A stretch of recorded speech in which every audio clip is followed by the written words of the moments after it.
Trauma స్వామి. So, మనకైతే direct pickup అయితే office రాగానే ఇచ్చేసిర్రు. సో, అట్లా అని చెప్పి మూలకున్న బండిని మంచిగా కొట్టినా, మొత్తం నీట్‌గా తుడిచి బయటికైతే గాల్లో తేలినా అనుకోరా రోడ్డు మీదకైతే సీదా వచ్చేసినాం. కస్టమర్ లొకేషన్‌లో దిగిపోయినాం. So, పోరలైతే cricket ఆడుతుర్రు. నేను ఎందుకు ఈడ టైమ్ పాస్ చేస్తుందంటే, సో, వెహికల్ స్టార్ట్ అయితలే అన్నమాట. సో, అట్లా అని చెప్పి నేను కొంచెం వెయిట్ చేయాల్సొచ్చింది. టెక్నీషియన్స్ వచ్చి స్టార్ట్ చేసిర్రు. సో, ఫైనల్‌గా అయితే వెహికల్ జుప్ అని ఉప్పి తీసుకొని గమ్మున వెళ్ళిపోయినా. సో, చాలా అంటే చాలా సపోర్ట్ చేస్తుర్రు అందరూ. ఇట్లనే సపోర్ట్ చేయండి, లైక్ చేయండి, షేర్ చేయండి, ఫాలో చేయకుండా మర్చిపోకండి.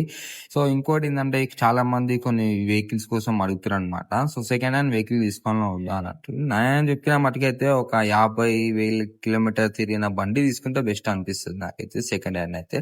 సో, అంతకు అయితే మనం తీసుకోవడం కూడా బెస్ట్. మెయింటెనెన్స్ ఎక్కువ ఉంటది అనిపిస్తది. సో, ఫైనల్‌గా అయితే మనమైతే వర్క్ షాప్‌కి వచ్చేసినాం. వెహికల్ ఇన్వెంటరీ పేపర్ తీసుకొని మేడంకి ఇచ్చేసినాం. మేడం అయితే ఎవరు కలెక్ట్ చేస్తారో తెలవదు గానీ మీరంతా ఫాలో చేసుకోండి. Thank you so much. By.